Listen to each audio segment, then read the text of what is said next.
Election কমিশনের তফসিল ঘোষণার মধ্য দিয়ে যে আমরা যে নির্বাচনের ট্রেন্ড চালু হয়েছে, আমরা প্রত্যাশা করছি যে বাংলাদেশের মানুষের বহুল প্রতীক্ষিত যে নির্বাচন, কারণ 18 বছর মানুষ ভোট দিতে পারেনি, তো সেই অবাধ, সুষ্ঠু এবং নিরপেক্ষ নির্বাচন আমরা একটা প্রত্যাশা করছি আগামী ফেব্রুয়ারির 12 তারিখে।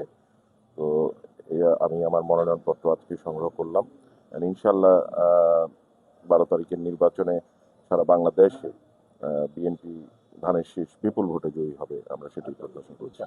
আর ষড়যন্ত্র সবসময় ছিল, এখনো চলমান আছে। একটা গোষ্ঠী যারা জানে যে তারা নির্বাচনে জয়ী হইতে পারবে না, এবং দেশি বিদেশি ষড়যন্ত্র এখনো আছে।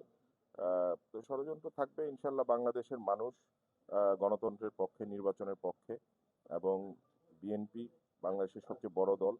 আমরা বাংলাদেশের মানুষের ভোটের অধিকারের জন্য লড়াই করেছি রাজপথে, তো আমরা জনগণের সাথে আছি, এবং সকলকে মিলে আমরা সকলকে নিয়ে আমরা এই ষড়যন্ত্র মোকাবেলা করে ইনশাল্লাহ নির্বাচন।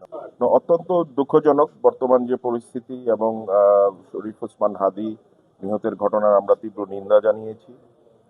যে এরকম ভাবে নৃশংসভাবে একজন প্রার্থীকে গুলি করে হত্যা করা হয়েছে, তো আমরা বিএনপির পক্ষ থেকেও সেটা তীব্র নিন্দা জানিয়েছি, এবং আমি এই জন্য একদিনের আমাদের কর্মসূচিও স্থগিত করেছি, এবং মহান আল্লাহ তাআলা তাকে জান্নাতুল ফেরদৌস নসিব করুক।